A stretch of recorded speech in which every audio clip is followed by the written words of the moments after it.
बिस्मिल्लाहिर्रहमानिर्रहीम। अस्सलामुअलैकुम स्टूडेंट्स, आज का हमारा टॉपिक है रिप्रेजेंटेशन ऑफ वेक्टर्स। हम इसको डिटेल से पढ़ेंगे, लेकिन पहले आपको बताऊं कि रिप्रेजेंटेशन ऑफ वेक्टर्स सिर्फ क्यों है, रिप्रेजेंटेशन ऑफ स्केलर्स क्यों नहीं है। इसकी वजह यह है कि जो स्केलर्स है उनको तो आम तरीके से ऐड भी किया जा सकता है, सब्ट्रैक्ट भी किया जा सकता है, लेकिन वेक्टर्स को मैथमेटिकल तरीके से ऐड या सब्ट्रैक्ट नहीं किया जा सकता।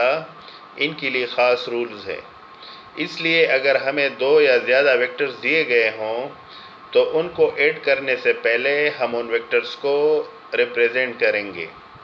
मिसाल के तौर पर टू फोर्सेस है, किसी ऑब्जेक्ट पर लग रही हैं। अगर आपने उन दो फोर्सेस का रिज़ल्ट मालूम करना हो तो पहले इन फोर्सेस को ड्रा करेंगे, फिर इसके बाद उनको ऐड करेंगे सर्टन रूल से।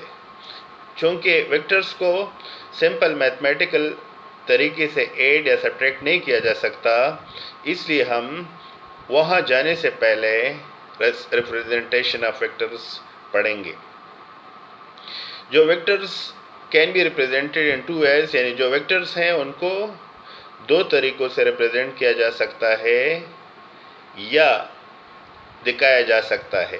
ये जो रिप्रेजेंटेशन है दरअसल विजुअल इन्फॉर्मेशन है, मतलब कोई ऐसी इन्फॉर्मेशन जो लोगों को नज़र आए। तो वो जो विजुअल इन्फॉर्मेशन है उसके दो तरीके हैं, यानी मतलब देखने से पता चल जाएगा कि किसी वेक्टर को रिप्रेजेंट करता है। उसमें पहला सिंबॉलिक रिप्रेजेंटेशन है, सिंबल से निकला है, वेक्टर्स को किसी सिंबल से रिप्रेजेंट करना, किसी लेटर से रिप्रेजेंट करना। फिर इसके बाद ग्राफिकल रिप्रेजेंटेशन है या ज्योमेट्रिकल रिप्रेजेंटेशन है। ग्राफिकल या ज्योमेट्रिकल का मतलब टू ड्रा, लाइनें वगैरह ड्रा करके किसी वेक्टर को दिखाना, ये ग्राफिकल रिप्रेजेंटेशन है। वेक्टर रिप्रेजेंटेशन में पहला वाला सिंबॉलिक रिप्रेजेंटेशन है, जिस तरह आपको बताया, यानी सिंबल से रिप्रेजेंट करना। Symbolically, a vector is represented by a bold face letter, either capital or small. मतलब किसी वेक्टर को बोल्ड फेस लेटर से रिप्रेजेंट करना, चाहे वो लेटर कैपिटल में हो या स्मॉल में हो। ये बोल्ड फेस लेटर आपने, यानी बोल्ड राइटिंग आपने कंप्यूटर में देखी होगी।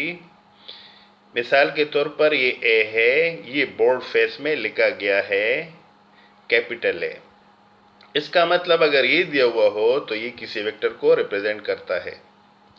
या स्मॉल ए है लेकिन बोल्ड फेस में लिखा है, तो अगर इस तरह लिखा हो तो ये किसी वेक्टर को रिप्रेजेंट करता है।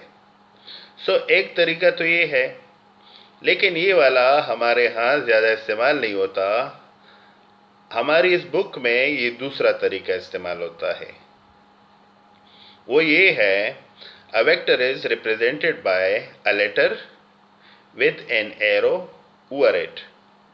मतलब इस तरीके में हम किसी वेक्टर को किसी लेटर से, यानी ए बी सी वगैरह से रिप्रेजेंट करते हैं और उसके ऊपर एरो लगाते हैं, जैसे इन एग्जाम्पल में आपको दिखाया गया है। आप देख सकते हैं ये ए लेटर है और इसके ऊपर एरो है। जब किसी लेटर के ऊपर एरो का निशान हो तो समझो ये किसी वेक्टर को रिप्रेजेंट करता है। बी ऊपर एरो या सी या एफ, अगर एरो हो इसके ऊपर तो समझो कि ये फोर्स को रिप्रेजेंट करता है। फोर्स चूंकि वेक्टर क्वांटिटी है, इसलिए ये symbol F representation of a vector है। हम इस बुक में ज़्यादातर ये इस्तेमाल करते हैं। जब भी हमें वेक्टर लिखना हुआ तो हम किसी लेटर के ऊपर एरो डालेंगे जो हमें वेक्टर के बारे में बताएगा। इस फिगर में एक वेक्टर दिखाया गया है, इसको एरो कहते हैं। इस एरो में जो the starting point of vector is called tail, जहाँ से वेक्टर स्टार्ट होता है इसको टेल कहा जाता है। The ending point is called head, और जहाँ वेक्टर ख़त्म होता है उसको हेड कहते हैं। अब ये जो एरो ड्रा किया गया है इसमें जो 5 सेंटीमीटर है ये मैग्नीट्यूड है। मिसाल के तौर पर डिस्प्लेसमेंट है 5 सेंटीमीटर के बराबर। कोई ऑब्जेक्ट यहाँ से चलता है यहाँ तक पहुँचता है। और इसमें जो ईस्ट है यानी ये जो एरो हेड इसको कहते हैं। ये जो एरो हेड है डायरेक्शन को बताता है और इस वक्त डायरेक्शन ईस्ट की तरफ है। सो ये एक वेक्टर ग्राफिकली रिप्रेजेंट किया गया है। For the sake of simplicity and uniformity, vectors are also represented in Cartesian coordinate system.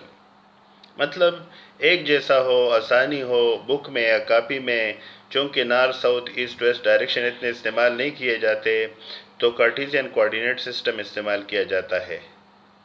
ये कार्टेशियन कोऑर्डिनेट सिस्टम क्या है? ये दरअसल दो लाइनें होती है, ये टुवर्ड्स एक्स एक्सिस है और दूसरा वाई एक्सिस, और ये दो लाइनें आपस में परपेंडिकुलर होती है। फिर जहाँ पे ये दोनों मिलती हैं उस पॉइंट को ओरिजिन कहते हैं, और जो एक्स एक्सिस की तरफ होता है ये हॉरिजॉन्टल लाइन कहलाती है। आपकी कॉपी में जो लाइनें होती है वो हॉरिजॉन्टल होती है, या आप यूँ कहें कि ज़मीन की तरफ। और जो वाई एक्सिस है इसको वर्टिकल लाइन कहते हैं या वर्टिकल एक्सिस कहते हैं। ये परपेंडिकुलर टू द अर्थ हैं। मतलब यूँ समझे जैसे दरख्त खड़े हैं, जैसे बिजली के पोल खड़े हैं, ये वर्टिकल डायरेक्शन में है। तो किसी वेक्टर को कोऑर्डिनेट्स कार्टेशियन कोऑर्डिनेट सिस्टम में भी दिखाया जाता है। अब इसमें मैग्नीट्यूड कैसे दिखाते हैं और डायरेक्शन कैसे दिखाते हैं? तो इसमें मैग्नीट्यूड ये जो स्लोप है इन दोनों के दरमियान 5 सेंटीमीटर, ये इस वेक्टर का मैग्नीट्यूड बताता है।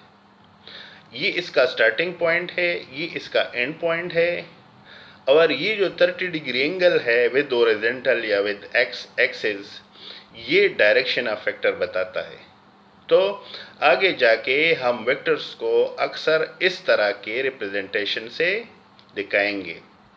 किसी फोर्स को रिप्रेजेंट करना हो, किसी वेलोसिटी को रिप्रेजेंट करना हो, तो हम उसको कार्टेशियन कोऑर्डिनेट सिस्टम में रिप्रेजेंट करेंगे। वेक्टर रिप्रेजेंटेशन का एक और एग्जाम्पल आपको बता दूं।